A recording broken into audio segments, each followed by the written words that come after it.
And I'd just like to get your sentiments as the people's representative. And it is also the proposal by the Transport Cabinet Secretary James Macharia to have the government regulate fares for public service vehicles.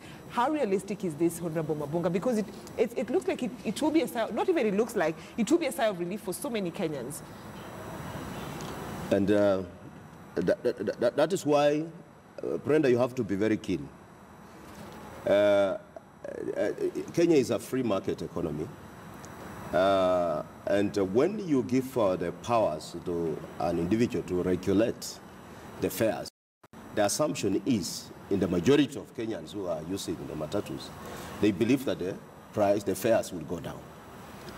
Look at what, when they started regulating the energy regulatory authority, the price of oil has not gone down.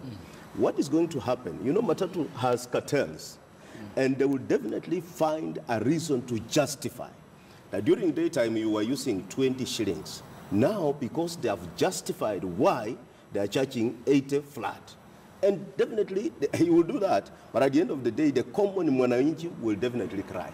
Because now it will be a decision of one man. Here is the minister, a cartel sits down, Matatu Association, goes, talks to him, that you know what, the fuel has gone up.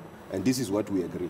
One coin of it is very good, but you see, we must have principles, proper principles of free market economy, so that the common mwananchi can benefit with what we are talking about. But if it's just left to one person, cartels will control it, and they will have it. So it's a problem that we created. Public transport in a city, completely privatized, like the Kenyan situation, has never been successful anywhere. Because to make profit from that kind of situation is quite difficult, and it's cutthroat. So now trying to regulate it is very difficult. Yes, I know Honorable Didmas Baraza brought a motion to Parliament which we actually approved that they should regulate it. But the modalities of regulation are going to be very difficult to enforce, because I've got into this matatu, it's raining, it's late at night, I've got to go to where I'm going, they have increased the fare by 30 shillings. Who is there to regulate them at that time? Is there to police them and make sure they don't freeze me? So you're likely to see chaos. So what we did, and this I put at the feet of the late founder, President Mzee Jomo Kenyatta, when he allowed matatus to thrive in Nairobi. Eventually killed Kenya Bus Service, which was a very good public transport system, which was partly owned by the Nairobi City Council. So we approach public transport in our towns and cities from the wrong footing. All right. So right now, the only solution might be this President Macron's visit, that they put in a train system. In fact, but I'm scared because when I hear they are signing things, they might be borrowing more. All right. And I was about to ask you that, Honorable Kaluma. Instead of regulating the transport fare for PSVs, I mean to enable Kenyans have live a decent life in terms of moving from one place to another, why can't we go the way back to, the government providing the NYS buses, trains, the train service being, brought in, and then now you see again Kenya signing what Honorable Simi is saying, signing a deal with the French president. I mean, are we also not going to, when that deal comes through, are we also not going to create a system whereby we are not even creating, already over borrowing as a nation? Regulating, bus fares, in my view, is not the solution. In fact, it will hurt Kenyans more. If you look at how people travel, more so within Nairobi and across our towns in the country, in the morning, or what they call rush hours, it will be high. Across the day, it falls, nearly flat. If you set it at 80 shillings, for instance, from Ongata Rongai, you are coming to town, it will mean that even at a time it would be 10 bob or 20 bob, they will insist on 80 shillings. So it will not be helpful. The way to deal with, public transport is to, the way to regulate fares and bring efficiency is to, have a working, efficient public transport system. And I have a motion which is being delayed in Parliament.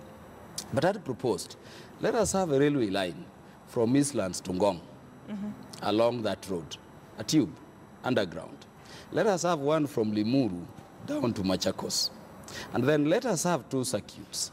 One from Dagoretti through Kibra, Langata, South C, South B, across Eastlands, Westlands, and back to Dagoretti. That is an inner, circuit. Then you have an external circuit from Machakos, Kajiado, Ngong, go to Limuru, Thika, Kangundo, and back to Kajiado. You will forget about all these things you call a jam. I was in Russia, and our report has been spoken about for too long. But the only extent to which I want to mention it is that when we were in the World Cup final, 30 minutes after the World Cup final, if you went to the stadium, you would not know there was an event there, leave alone a World Cup. Because the trains had, gone with everybody to their destinations. And no city, more particularly a city whose population is growing at Nairobi, grows without a properly working train system, not a bus system, of course. So before we expand probably the train system, then why can't you bring the NYS buses? Because initially we saw the government introduce the NYS buses recently. They'll still be jammed. I can tell you the reasons as to why they were introduced and they disappeared are also known. I can tell you, if you want a permanent solution, let us control the debt taking. But this suggestion I'm seeing coming from the French, president, with our president, if as members of parliament, we can have some leeway to control, borrowing and make it competitive. I mean, bring France, bring the US, bring the UK, China. Bring Russia, bring China, and tell them, do a circuit system for Nairobi, have your costing will go with the list. You will do this thing at below the 100 billion against the 600 billion at which you're doing. So, and if that is implemented, Honorable Simiu, then it means you're also looking at job loss. Not really. Because most young people work within the matatu sector. Not really. You see, a lot of the matatu sector can easily diversify to the longer distances because these are business people. What we are talking about is what kind of losses are we incurring